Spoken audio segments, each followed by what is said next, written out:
Hello, my name is Brian, and I want to welcome you guys to my new Galactic Starfighter tutorial videos for Star Wars The Old Republic.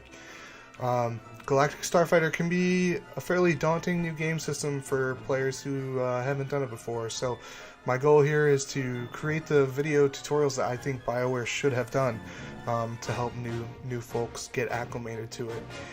This first video that I put together for you is how to get started in the Hangar. The Hangar is a very integral part of Galactic Starfighter. It's where you start out, it's where you pick which ship you're going to use, which components you want to use or upgrade, some cosmetic customization for your ship, as well as identifying and choosing which crew members you want. So I hope this is helpful for you, so let's jump right in.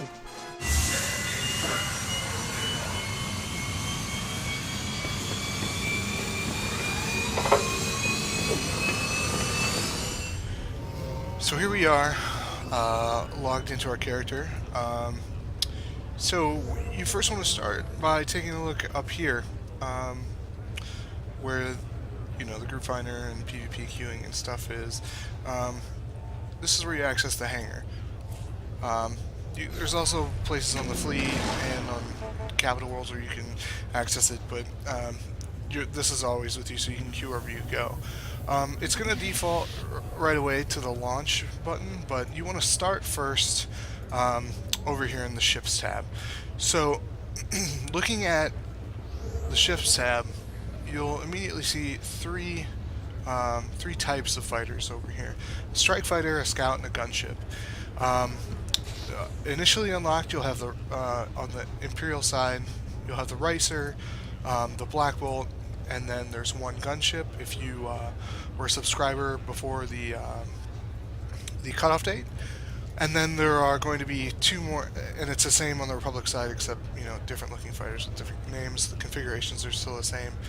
And then there's two more strike fighters you can unlock, two more scout fighters you can unlock as well. So for purposes of making this easy, I'm going to go with the first strike fighter that you have unlocked. So on the Empire side, it's the FT6 Ricer. It's fairly ugly looking, but it's probably the best ship to get started with. I always suggest going with strike fighter to start because it's basically your middle of the road ship. It's fairly powerful. It can take a decent amount of damage. It can it's not super slow, and you can configure it pretty well. So I say this is generally the best place to start. Could you start with a scout? Sure. The problem with scouts and gunships, and eventually bombers when those come out in February, is those ships are very role focused. So scouts really are just built to be fast, hit and run sort of thing. Gunships are essentially snipers in space. So when you're first starting out, to me, the strike fighter is the way to go. So you can choose it just by clicking on it here, and then next thing you'll do is go into the component tab. And what you'll see with the strike fighter is it has the first strike fighter is it has two primary weapons, and then a secondary weapon, shields, and engines, all under major components. So what this means by major components is these things directly influence how you interact with the ship. So primary weapons are always going to be some sort of gun. So rapid fire laser, quad laser, ion cannon, heavy laser, things like that.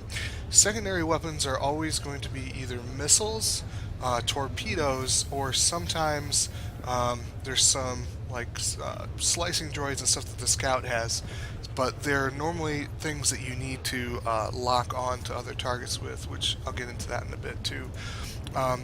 Your shields are going to be just what you imagine. You're always going to have one shield active ability that's shown over here to use when you're actually in the game. So you can mouse over this, it'll tell you what the active ability does. I always suggest going with this quick charge shield to start. You can also eventually switch to charge plating, which does something else. And the directional shield, that's probably a more advanced thing. It shifts it equalizes your shield strength front and back. Um, so engines, you'll start out with this turn maneuver, Colgan turn, 180-degree vertical turn. So it basically does a loop up and over. Um, it's a good ability to have when missiles are being locked onto you eventually. Um, and it's a good thing to get used to, but it can also get really annoying if you try to fat finger some abilities, and next thing you know, you spun around. Um, so that's what you start with there. The rest of these components are basically passive abilities. So capacitor, magazine, reactor, thrusters, you don't really have to worry about much. What you probably have seen so far is that each one of these items has an upgrade tree. They go from the top to the bottom. So, um, eventually once you get more ship requisition, you can start to upgrade these. They're small passive abilities. So like this one is 2%, additional 2%, another 2%. What you'll find with the major components though, like this laser cannon, is their upgrade tree is deeper by about 2, but in perfect Bioware fashion, neither one is better than the other, right? So, like for this one, going through, you only have one direction to go, so it increases damage by 5, cost by 10%, rate of fire by 8%, and then you have a choice. So, like this one choice is critical hit chance increased by 8, or increase your firing arc by 2 degrees and weapon tracking penalty reduced by 5%. And then this last one, especially for beam weapons, is going to be increased damage to hull or increased damage to ships or to shields. I mean, so again, secondary weapons are going to have the same thing, and then your shields are just that one deeper. And then the same with engines as well. So again, starting out, you don't really have to worry about that because you don't have a lot of ship requisition, but you'll get it pretty quick once you start with the intro quests and the daily and weekly quests and stuff like that. So once you go through and you've kind of made sure that your components are all taken care of, you can go here into this cosmetics tab. As you would imagine with cosmetics, everything that's in this tab is doesn't have any impact on your gameplay. It's all cosmetic. So you can change the color of your blasters, and you can always preview the look there. I noticed that there's a bug where if you want to go back to your default one, that won't stick. Hopefully that's fixed in the future. And then you can change kind of the color of your engine too. It'll always, even if it's a turn or a maneuver like that, this is basically the engine contrail color. And then the paint jobs, which some of them you get if you're a subscriber and you were subscribed by that date. There's ones you can buy in the cartel market. I have unlocked all of them that are there so far, and I've unlocked all the colors too. The good thing is these two don't, these colors, and they're different on Republic side, they don't come unlocked automatically. It costs a reasonable amount of cartel coins, which I think the prices on the cosmetic stuff are actually fairly decent compared to like $30 mounts, but they'll still show up here just grayed out, and there'll be a little cartel market symbol over here. And so if you want to unlock it, you don't have to go into the cartel market. You just click that. It asks you, do you want to pay 120 coins or however much it is, and you click yes or no, and you can do it right from there, which is nice. You don't have to go digging through the cartel market. So like you can see that here with the ship, where it'll tell you I'm pointing to the screen with my hand because that's going to help you a lot. You see where it says 1,800 coins. You could say, do I want to buy this? And which I'm not going to, but you could do it straight from there. So that's cosmetics.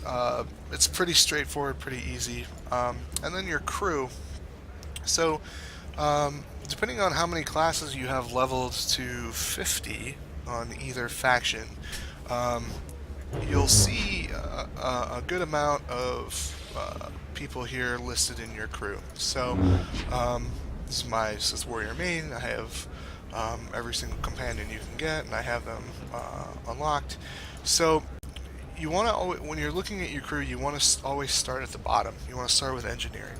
So you take a look at these, and again, what you're choosing here is taking a look at what the passive abilities are for each one and what their potential active ability is too.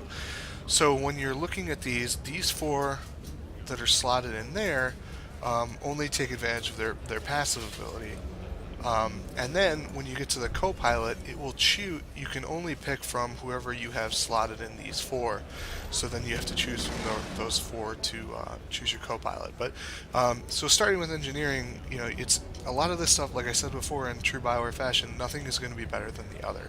It's all going to be tailored to your playstyle. Basically, who you start out with crew-wise doesn't really matter until you get a feel for how you play. So, take for example Vet. She increases blaster power pool by 10% and then reduces the cost by 13%. You can look at 2VR8, who has the same, passive ability, one of the same as her, but then another one. And then you can see, here's another same one that Vet has, and here's one that 2VR8 has, and that's pretty characteristic. You're going to find that, like, let's say I wanted to unlock Blizz, he's going to have, here's efficient maneuvers again, but then he might have one different one. They're all kind of rotated through. There's a set amount of each one of these. I'm not going to go through each one because that's kind of a more advanced thing once you get a feel for how you want to play. The one thing that I do suggest, though, is when you're starting out, there's going to be a droid, and I'm not sure if it's the same on Republic side, but I think so. As you can hear my cat digging through a box of paper. This droid on the Empire side, forgive me if it's not the same on Republic, he increases ammo capacity and reduces reload time and cooldown times, which is good, but the most important thing here is that he repairs your ship's hull. Your shields, when you're in combat, your shields will recharge depending on your active abilities that were chosen in components for that shield active ability, as well as your power management, which again I'll get to later. But you don't have anything that's going to repair your hull until they put the bombers in. In beta, the bombers had kind of a repair module that could repair other people's hull around it as a support class.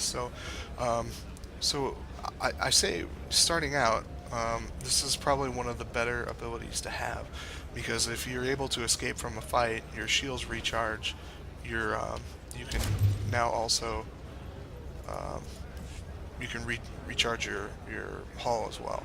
So that's definitely a good thing to have. But I'll go into kind of min-maxing with companions and stuff in a future one. So once you have all that set, you go here to the launch tab, and then it basically just verifies everything that you've picked. It tells you what you have all this, what you've selected for all this, what your passive abilities and your active abilities are, and then gives you a rundown here of basically all your different stats for all the weapons and stuff. So once you're good with that, you can go ahead and click battle, and it'll put you in a queue for that. What I suggest doing first is going up here to where this question mark is, and doing a quick click on that. It's going to take you into a tutorial level that is, it's instanced. It's just you in there. They put you in, kind of a neutral ship. It's basically the second unlocked